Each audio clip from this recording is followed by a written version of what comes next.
Hello viewers, welcome to PRK news. నేను మీ ఫాతిమా. మనతో పాటు డీజీ లోన్స్లో అయితే ఉన్నారు. డీజీ లోన్స్కి సంబంధించి కొంత ఇన్ఫర్మేషన్ ఇవ్వడానికి అయితే ఒక మేనేజర్ ఉన్నారు. సో మాట్లాడి వాళ్ళు ఏం వర్క్ చేస్తారు, అసలు ప్రాసెస్ ఏంటి, దీని వివరాలన్నీ తెలుసుకుందాం. హాయ్ అండి. హాయ్ అండి. మీ పేరు? జాయ్సీ గారు, మీరు ఎన్ని ఇయర్స్ నుంచి డీజీ లోన్స్లో వర్క్ చేస్తున్నారు? 6 years నుంచి డీజీ లోన్స్లో వర్క్ చేస్తున్నాను నేను. 6 years నుంచి. సో మనకి పర్సనల్ లోన్స్ గురించి ఎలా ఉంటుంది, నేను దాని ప్రాసెస్ ఏంటి, సో ఇదంతా చెప్పడానికి అయితే వచ్చారు. సో అడిగి బోల్డ్ అంత ఇన్ఫర్మేషన్ అయితే తెలుసుకుందాం. ఓకే, సో పర్సనల్ లోన్ మీరు స్టార్ట్ చేశారు చేయడం ఆ వర్క్. సో పర్సనల్ లోన్ అనేది ఎలాంటి వాళ్ళు తీసుకుంటే మంచిది, ఎంతవరకు యూస్ఫుల్ పర్సనల్ లోన్ వల్ల? పర్సనల్ లోన్ వల్ల మనకి ఎమర్జెన్సీ యూజెస్ అనేది చాలా క్లియర్ అవుతూ ఉంటాయి అన్నమాట. సో ఇది మనం బిజినెస్ పర్సనల్ లోన్ అనేది మనకి శాలరీడ్ పర్సన్స్కి అనేది ప్రొవైడ్ చేయడం జరుగుతుంది. Okay, so customer salary base చేసుకొని అండ్ సిబిల్ బేస్ చేసుకొని మనం ఈ లోన్ అనేది ప్రొవైడ్ చేస్తాము. సో పర్సనల్ లోన్ అన్నది శాలరీ బేస్ చేసుకొని అంటున్నాడు.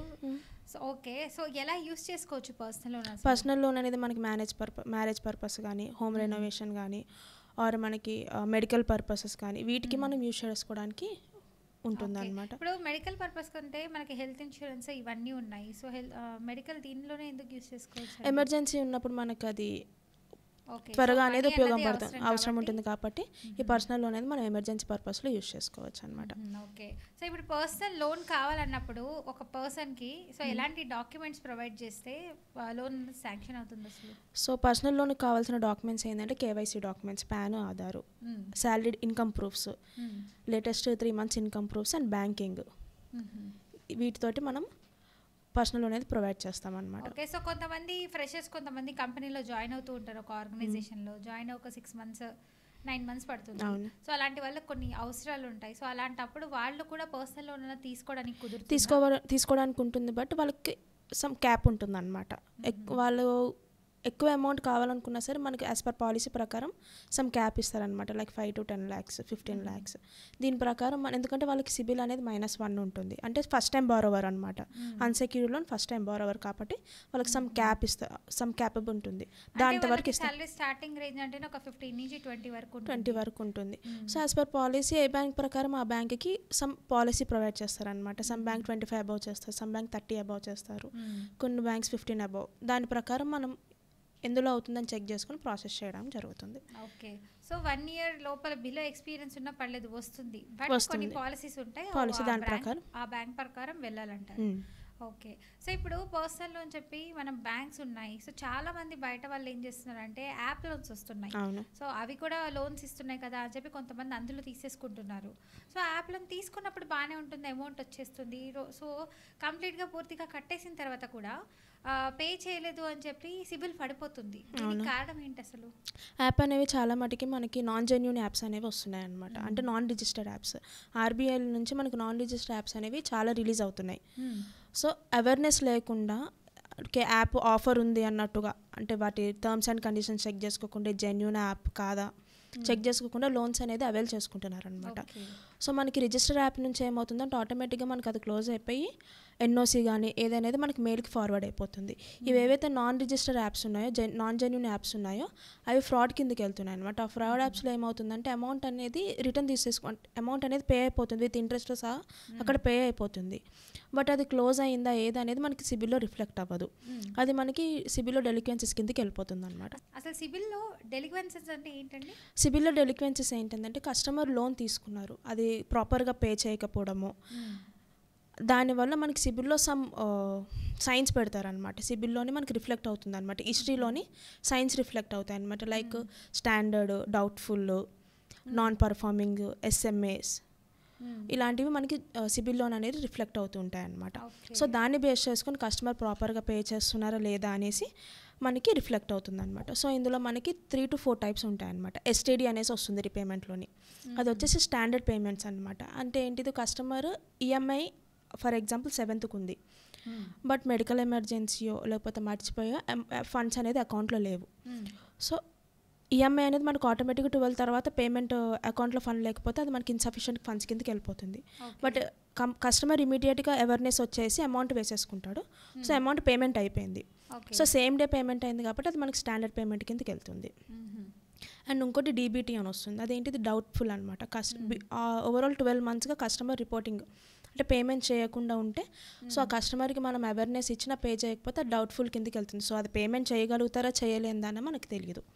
అండ్ ఇంకోటి ఈ హిస్టరీలోనే మనకి నంబర్స్ రిఫ్లెక్ట్ అవుతాయి అనమాట. 030, 029, 028, 0290. సో ఇవేంటంటే అన్ని డేస్ కస్టమర్ ఈఎంఐ పే చేయకుండా డిలే చేస్తున్నట్టు. సో అన్ని డేస్ అనేది మనకి సిబిల్లో రిఫ్లెక్ట్ అయిపోతుంది అనమాట. ఇంకోటి ఎస్ఎంఏ అనేసి వస్తుంది. ఎస్ఎంఏ వచ్చేసి మనకి స్పెషల్లీ మెన్షన్డ్ అకౌంట్. సో ఈ స్పెషల్లీ మెన్షన్డ్ అకౌంట్కి ఏమవుతుందంటే యాక్చువల్గా దీన్ని మనం నాన్ పర్ఫార్మింగ్ అకౌంట్ కూడా అంటాము. అంటే ఇప్పుడు ఫర్ ఎగ్జాంపుల్ లోన్ అనేది కస్టమర్ పే చేయట్లేదు, కలెక్షన్ టీం వాళ్ళు వాళ్ళకి అవేర్నెస్ ఇస్తారనమాట. సో అవేర్నెస్ ఇచ్చిన తర్వాత కూడా కస్టమర్ పేమెంట్ చేయకపోతే మనకి సిబిల్లో అనేది ఆ సైన్ అనేది అప్డేట్ చేసేస్తారు. లైక్ నాన్ పర్ఫార్మింగ్ పర్సన్ అని చెప్పేసి అన్నట్టుగా అప్డేట్ చేసి వాళ్ళు ప్రాసెస్ చేస్తుంటారు అన్నమాట. ఒకవేళ నాన్ పర్ఫార్మింగ్ పర్సన్ అని వస్తే ఇంకా సిబిల్ స్కోర్ అనేది పడిపోద్ది అంటారా? ఆబ్వియస్లీ మనకి డిలే పేమెంట్స్ ఉంటే సిబిల్ స్కోర్ అనేది పడిపోతుంది. ఇందులో ఏది ఉన్నా సరే మనకి సిబిల్ స్కోర్ అనేది పడుతుంది అనమాట. సో కొన్ని మనకి రిపోర్టింగ్ అవ్వకుండా కూడా ఉంటాయి అన్నమాట. అలాంటి వాటికి కూడా మనకి సిబిల్లో ఇష్యూస్ వస్తూ ఉంటాయి. ఓకే. సో ఇంకా అండి కొన్ని బ్యాంక్స్లో చూస్తే అదే మీరు చెప్పినట్టు లోన్స్ తీసుకున్నప్పుడు సెటిల్మెంట్ రిటర్న్ ఆఫ్ అని వస్తుంది. అవును. సో అంటే ఏంటి అసలు, ఎలా settlement written off? Settlement written off అంటే for example person 60 months tenure ఉంది, 3.5 years పేమెంట్ చేసేస్తారు. దాని తర్వాత కస్టమర్కి పే చేసే స్టెబిలిటీ లేదు, ఇంకా 1,50,000 పేమెంట్ చేయాలి. కలెక్షన్ టీం ఎవరైతే లెండర్ ఉంటారో, కలెక్షన్ టీం వాళ్ళు ఎవరికైతే వాళ్ళకి ఇలా అమౌంట్ కలెక్ట్ చేయండి అన్నట్టుగా ఇస్తారో లెండర్స్, వాళ్ళు ఏంటంటే టైం ఇస్తారనమాట పేమెంట్ చేస్తారా లేదా అన్నట్టు. సో సమ్ సిచ్యువేషన్కి వచ్చిన తర్వాత వాళ్ళు సెటిల్మెంట్ చేస్తారనమాట.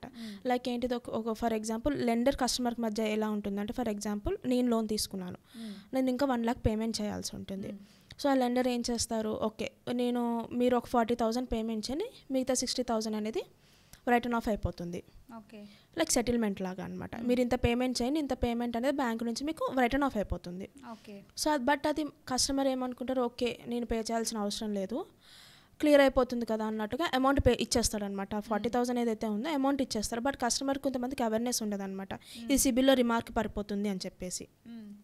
సో ఆ సిబిల్లో రిమార్క్ రిటర్న్ ఆఫ్ కానీ సెటిల్మెంట్ కానీ పడిందంటే ఏంటిది, కస్టమర్కి స్టెబిలిటీ లేదు, లోన్ తీసుకొని పేమెంట్ చేసే స్టెబిలిటీ లేదన్నట్టుగా ఇది మనకి సిబిల్లోనే రిఫ్లెక్ట్ అవుతుంది అనమాట. ఓహో. సో చూసారు కదా వ్యూవర్స్, సో ఇలా మాత్రం ఎప్పటి చేయొద్దు. సో 40,000 కట్టేయండి సెటిల్మెంట్ అని అంటుంటారు, వద్దు. ఇలా చేస్తే మాత్రం సిబిల్ స్కోర్ పడిపోద్ది. సో ఇంకా మీరు ఏమైనా వస్తువు తీసుకోవాలన్నా, ఏదైనా పెళ్లి చేయాలన్నా, మెడికల్ ఎక్స్పెన్సెస్ ఏమైనా కట్టాలన్నా, మళ్ళీ ఎమర్జెన్సీ సిచ్యువేషన్స్లో సో మనకి మనీ అనేది జనరేట్ అవ్వదు. సో సిబిల్ స్కోర్ మాత్రం చాలా జాగ్రత్త. సో చాలా జాగ్రత్తగా ఉండి ప్రతి ఒక్క విషయం గురించి కూడా మీరు అవేర్నెస్ పెంచుకొని అప్పుడు మీరు లోన్స్ తీసుకోండి. సో కట్టగలుగుతారా లేదా, సో కట్టలేని సిచ్యువేషన్లో ఎలా ఉంటుందన్నది కూడా మీరు ఒకసారి మాట్లాడి అవగాహన తీసుకొని చేస్తే బెటర్ అండి. ఎందుకంటే సిబిల్ స్కోర్ అన్నది చాలా ముఖ్యం. ఏ క్షణం ఏ విధంగా ఉంటుందో మనకు తెలీదు. సో జాగ్రత్తగా అయితే ఉండండి. ఓకే. సో ఇప్పుడు పర్సనల్ లోన్ గురించి మీరు చాలా బాగా చెప్పారు. సో ఇక్కడ డిజీ లోన్స్ గురించి అడుగుతాను నేను. సో డిజీ లోన్స్లో అసలు ఎన్ని ప్రోడక్ట్స్ ఉన్నాయండి అసలు? డిజీ లోన్స్లో ఆల్మోస్ట్ మనకి ఆల్ ప్రొడక్ట్స్ అవైలబుల్ ఉన్నాయన్నమాట. పర్సనల్ లోన్స్ నుంచి educational loans, insurance department, auto loans, business loans, housing loans అన్నీ మనకు అవైలబుల్ ఉంటాయి. ఓకే. సో ఒక మనిషి పుట్టిన దగ్గర నుంచి బాలే దగ్గర వరకు, ఇంకా ఇల్లు కొనే దగ్గర నుంచి ఎల్ఐసీస్ ప్రతిదీ కట్టుకునే వరకు, మ్యూచువల్ ఫండ్స్ ఇన్వెస్ట్మెంట్ కోసము, చనిపోయిన తర్వాత, సో ఇన్ని రకాల లోన్స్ అన్నీ మన దగ్గర ఉన్నాయంట. డిజీ లోన్స్లో all type of loans available ఉంటాయి. సో ఒక్క దానికోసం వస్తే సో మొత్తం ఫుల్ఫిల్ అయిపోతుంది మనకి. ఓకే. సో డిజీ లోన్స్లో ఇక్కడ మేనేజ్మెంట్ ఎన్విరాన్మెంట్ ఎలా ఉంటుందండి?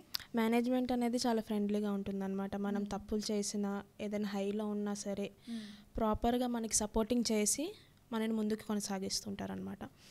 సో మనకి మిస్టేక్ అయింది అని కొన్ని విషయాల్లో ఏమవుతుందంటే వేరే దగ్గర అంటే బాధపడుతుంటాం వాళ్ళనే మాటలకి.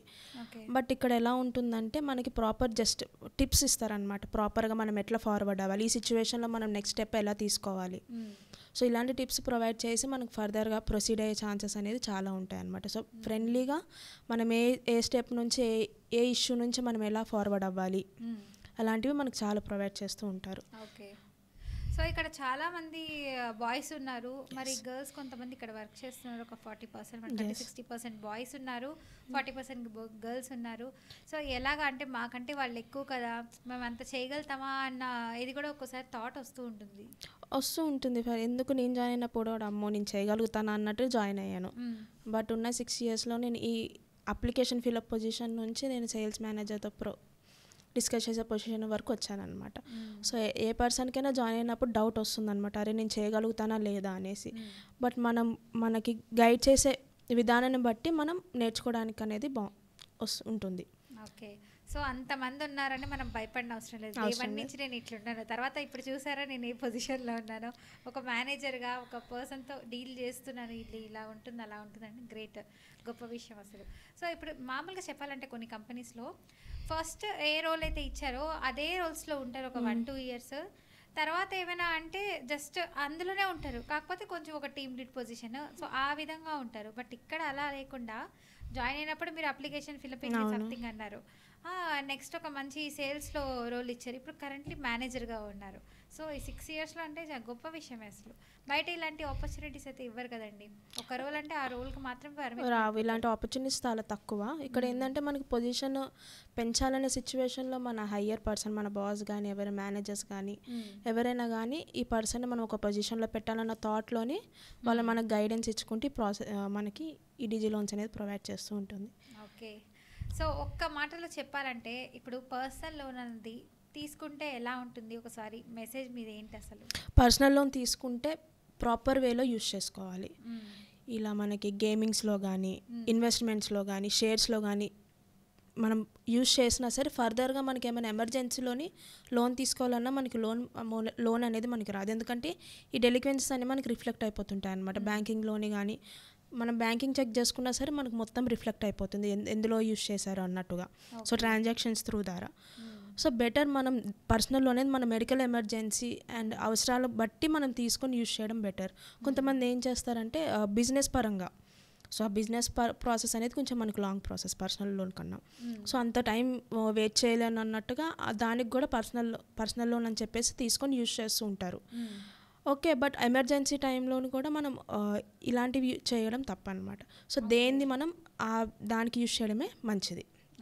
సో పర్సనల్ లోన్ తీసుకొని వేరే వాటికి యూజ్ చేయడం కూడా మనకు ఫర్దర్గా ఏమైనా ఎమర్జెన్సీ టైంలో అవసరం టైంలోని ఈ పర్సనల్ లోన్ తీసుకోవడం అనేది ఇబ్బంది పడుతుంటాము. సో ఏదైనా యూజ్ చేస్తే కరెక్ట్ వేలో యూజ్ చేయాలి, కరెక్ట్ వేలో అటు ఇటు చేస్తే డబ్బులు పోతాయి, ఇక్కడ కట్టలేని స్థితి. సో ఇన్ని ప్రాబ్లమ్స్ ఫేస్ చేయాలి. సో బ్యాంకింగ్లోని సిబిల్లోని ఈజీగా మనకి అనేది రిఫ్లెక్ట్ అయిపోతుంది అనమాట. సో లోన్ తీసుకునేటప్పుడు మనకి డాక్యుమెంట్స్ అండ్ మన ఇన్కమే కాకుండా సిబిల్ కూడా మెయిన్గా చూస్తారనమాట. సో ఈ సిబిల్లో మనకి చాలా విధాలుగా మనం చెక్ చేసుకోవచ్చు, కస్టమర్ ప్రాపర్గా పే చేస్తున్నారా లేదా అన్నట్టుగా. సో కస్టమర్ ఏమనుకుంటారంటే ఓకే అది ఎప్పుడో నేను తీసుకున్నాను, అది అప్పుడు డిలే అయిపోయింది, దాని తర్వాత ఏదైనా తీసుకోవాలి లోన్స్ ఒకరి మీద తీసుకుంటుంటారు, షూరిటీ ఇస్తుంటారు, సో అలా కూడా సిబిల్ అనేది పడిపోతుందా? అలా కూడా సిబిల్ అనేది పడిపోతుంది, గ్యారెంటర్ కిందకే ఇస్తుంటారు. సో దానివల్ల కూడా సిబిల్ పడిపోతుంది. సో బెటర్ మనము షూరిటీ ఇచ్చే ముందు ఓకే వీళ్ళకి స్టెబిలిటీ ఉందా లేదా చెక్ చేసుకోవాలన్నమాట. చెక్ చేసుకొని ఓకే వీళ్ళు పే చేయగలుగుతారు.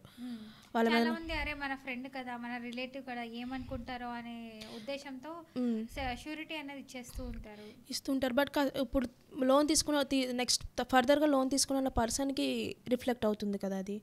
సో గ్యారెంటర్ అని రిఫ్లెక్ట్ అయినా సరే అందులో డిలే పేమెంట్స్ ఉన్నా ఓవర్ డ్యూస్ ఉన్నా సరే ఇతనికే ప్రాబ్లం అవుతుంది. ఓకే తను డాక్యుమెంట్స్ తీసుకొని ప్రొవైడ్ చేయగలుగుతాడంటే ఓకే, ఆ టైంలో వాళ్ళు మనకు సపోర్ట్ చేస్తారో లేదా తెలియదు కదా. సో మన క్లోజ్ అనుకున్న షూరిటీ కూడా ఎవరి ఇన్కమ్ స్టెబిలిటీ ఉంది, సో దాన్ని బట్టే పెట్టుకోవాలి, రేపు మనకు అవసరం ఉన్నా రాదు. సో చాలా మందికి ఈ అవేర్నెస్ అయితే లేదండి. ఒక ఫ్రెండ్ ఒక రిలేటివ్ ఏమనుకుంటారో అన్న భావనతోనే ఉంటున్నారు చాలా మంది. సో షూరిటీ పెట్టే ముందు కూడా మీరు ప్రతి ఒక్కరు ఆలోచించండి, మెయిన్ ఆ పర్సన్ ఇన్కమ్ ఎంత, కట్టే స్థితి ఉందా లేదా.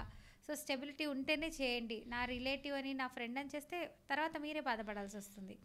చేయాలి హెల్ప్, కానీ కొంతవరకే మనం న్యాయం ఉందా లేదా అది చూసుకోవాలి. మనం చెక్ చేసుకో 1-2 సార్లు చెక్ చేసుకోవాలి. మనకి ఇంపార్టెంట్ సిచ్యువేషన్ వచ్చిన వ్యూవర్స్, సో మనకెవరు చూడరు, సో మనకెవరు పెట్టారనమాట సిబిల్ షూరిటీగా ఇలాంటివన్నీ ఏం చేయరు. సో అందుకని జాగ్రత్తగా ఉండి ముందుగా అవేర్నెస్ తీసుకోండి, షూరిటీ ఇవ్వచ్చా లేదా, సో ఇది కూడా చెక్ చేసుకోండి ఒకసారి. నైస్ అండి, చాలా మంచి ఇన్ఫర్మేషన్ ఇచ్చారు. ఓకే, సో పర్సనల్ లోన్స్ గురించి మీరు ఇలా అన్నారు, fine. So coming to me personal life, so మీకు ఈ కంపెనీలోనే వర్క్ చేయాలని ఉందా? 6 ఇయర్స్ నుంచి ఆల్రెడీ చేశారు, మరి ఇంకో కంపెనీ చూడొచ్చు కదా, ఇందులోనే ఎందుకు ఉండాలనుకుంటున్నారు? సో ఇక్కడ మనకి బెటర్ ఎన్విరాన్మెంట్, వర్క్ అనేది మనకి మొత్తం అలవాటు అయిపోయింది. మన మేనేజర్స్ కానీ అందరూ మనకి మంచిగా అలవాటు అయ్యారు. సో వేరే ఎన్విరాన్మెంట్ ఎదగాలని ఉంటుంది. సో అదేదో మనం ఇక్కడ నుంచే మనం ఎదిగితే సరిపోతుంది కదా. సో మనకి బెటర్ ఆప్షన్స్ ఇస్తున్నారు ఇక్కడ. సో బయట కన్నా ఇక్కడే మనం బెటర్ ఆప్షన్స్ చూసుకొని ఫర్దర్ ప్రాసెస్కి వెళ్ళుకొని మనం ఇక్కడ నుంచే చేయడం మంచిది అనిపించింది నాకు. ఓకే. సో వేరే దగ్గరికి వెళ్ళినా అక్కడ ఎన్విరాన్మెంట్ ఎలా ఉంటుందో, సో మన సీనియర్స్ కానీ మన అక్కడ పర్సన్స్ కానీ ఎలా ఉంటారో తెలియదు. సో ఇక్కడ పర్సన్స్ అనేది మనకి ఫ్రెండ్లీగా గైడెన్స్ ఇచ్చుకుంటూ మంచిగా చేస్తున్నారు. సో ఫర్దర్గా నేను ఎదగాలన్నా మా వాళ్ళకి అంటే మా బాసెస్కి చెప్పినా వాళ్ళు స్టెప్ తీసుకొని నన్ను ఫార్వర్డ్ చేస్తూ ఉంటారు. ఓకే. సో మీ ఫేవరెట్ కలర్ ఏంటండి? బ్లాకా? అంటే నేను బ్లాక్ డ్రెస్ వేసుకొచ్చారనా? చెప్పండి మీ ఫేవరెట్ కలర్. అలా ఏం లేదు, బ్లాక్ అని. ఎందుకు బ్లాక్ అంటేనే ఇష్టం మీకు? సో అందులో అమ్మాయిలందరము జనరల్లీ పింక్, రెడ్ ఇలా అంటాము, మీరేంటి డిఫరెంట్గా బ్లాక్ అంటున్నారు? అలాంటి కలర్స్ మనకి లైఫ్లో సెట్ కావు కాబట్టి బ్లాకే బెటర్. మీరు చూస్తే ఇంత వైట్గా ఉన్నారు, మీరు వేసుకునే డ్రెస్ కూడా మీకు మంచిగా మ్యాచ్ అయింది. మరి మీరు బ్లాక్ సెట్ కాదు, అదే కలర్ సెట్ కాదు. ఆఫీస్కి బ్లాక్ వేసుకొస్తుంటే ఒకటే తీరుగా చూస్తున్నారు, అందుకని చెప్పి డ్రెస్ కోడ్ చేంజ్ చేస్తుంటున్నాను. ఓహో, ఓకే. సో ఇంట్లో మీకు మమ్మీ ఇష్టమా డాడీ ఇష్టమా? బోత్. ఒక్కరే చెప్పాలి, అలా ఉండదు, ఇద్దరు ఇష్టం. ఇద్దరు కష్టపడి. న్యూస్ జాయ్సీ గారికి ఫాదర్ ఇష్టం లేదంట, మదరే ఇష్టం అంటాను. ఇద్దరు కష్టపడి పెంచారు, ఈ పొజిషన్కి తీసుకొచ్చారు. సో ఇద్దరిని నేను ఒకరిని తక్కువ చేసి ఒకరిని ఎక్కువ చేసి చూడలేను కదా. సో ఇద్దరు ఇష్టమే. సో ఒకరు ఒక్కొక్క కన్ను అంటారా? ఎస్. అబ్బాబాబా, ఏం చెప్పారండి. ఓకే. సో మీరు ఇంత చక్కగా వర్క్ నేర్చుకోవడానికి, సో వీటన్నిటికీ మీ కారణం ఎవరు అసలు? మా madam Sharada madam and my boss Venkat sir చాలా సపోర్టివ్గా ఉంటారు నాకు. ఏ సిచ్యువేషన్లో సరే ఇలా కాదు, నెక్స్ట్ ఇలా చూసుకోవాలి, అంటే ఈ ఇష్యూని ఇలా క్లియర్ చేయాలి అన్నట్టుగా వీళ్ళిద్దరు నాకు బాగా సపోర్ట్ చేశారు. అండ్ ఫెరోజ్ సార్ అని ఉంటారు, సార్ కూడా శ్రీలక్ష్మి మేడం, వీళ్ళు బాగా సపోర్టింగ్ అనమాట. ఏ ఇష్యూ వచ్చినా సరే ఒక కాల్ చేస్తే నాకు వితిన్ మినిట్స్లో క్లియర్ చేస్తారు వీళ్ళు. ఓకే. సో నా ఈ విజయానికి కారణం, నేను 6 ఇయర్స్ నుంచి ఇక్కడ వర్క్ చేయడం కారణం, నా వెనక 4 వ్యక్తులు ఉన్నారంటారు కదా. అంతే మేడం. సో వాళ్ళ సపోర్ట్ లేని నేను ఇంతవరకు ఎదగలేను కదా. అవును, ఎస్. సో సపోర్ట్ చేసిన వాళ్ళ పేరు కూడా చెప్పారు. సో జనరల్లీ ఎవరైనా అడిగితే మా మమ్మీ కారణం, మా డాడీ కారణం అని అంటారు. సో చదువు వరకు మనకి పేరెంట్స్ నాలెడ్జ్ ఇస్తారు. సో ఈ ఆఫీస్లో సో ఆ తర్వాత నెక్స్ట్ స్టెప్ అన్నది మనమే వేయాలి. ఆ వేసే అడుగు కరెక్టా కాదా అన్నది మనకు ఒక టీచర్ ఉంటారు. ఆ టీచర్ ఎవరంటే ఆ వర్క్లో మనకు సపోర్టివ్గా ఉండి ఇది కాదు ఇది అని చెప్పేటువంటి మన బాస్ కానీ కొలీగ్స్ కానీ అవ్వచ్చు. నైస్. సో హాలిడేస్ ఇవన్నీ ఎలా ఉంటాయి ఇక్కడ? హాలిడేస్ నార్మల్ రెగ్యులర్ మనకి ఫెస్టివల్స్ కానీ సెలబ్రేషన్స్ కూడా, సండేస్ హాలిడేస్ ఉంటుంది, ఫెస్టివల్స్ కూడా బాగా సెలబ్రేట్ చేస్తుంటారు. సో ఈ ఫెస్టివల్ అనేది మనకి సెలబ్రేషన్స్ బాగా ఉంటాయి. అవునండి. మీ జోడియాక్ సైన్ ఏంటి? జోడియాక్ సైన్ మీ రాశి సింహరాశి. అందుకే లయన్ డైనమిక్గా ఉన్నారు మీరు. Okay, nice. పర్సనల్ లోన్స్ గురించి మీరు చాలా చక్కగా చెప్పారు. మీ professional life and personal life రెండు కంపేర్ చేసుకొని బ్యాలెన్స్ చేసుకుంటూ ఇంత డేర్ అండ్ డాష్గా వెళ్తూ, సో 6 ఇయర్స్ నుంచి ఒక పొజిషన్ నుంచి ఒక మంచి పొజిషన్కి వచ్చారంటే మేనేజర్గా. సో అదైతే మామూలు విషయం కాదు. ఇంకా మంచి స్థాయికి వెళ్ళాలని, ఇంకా పెద్ద కంపెనీస్ పెట్టాలని కోరుకుంటున్నాను. Thank you so much.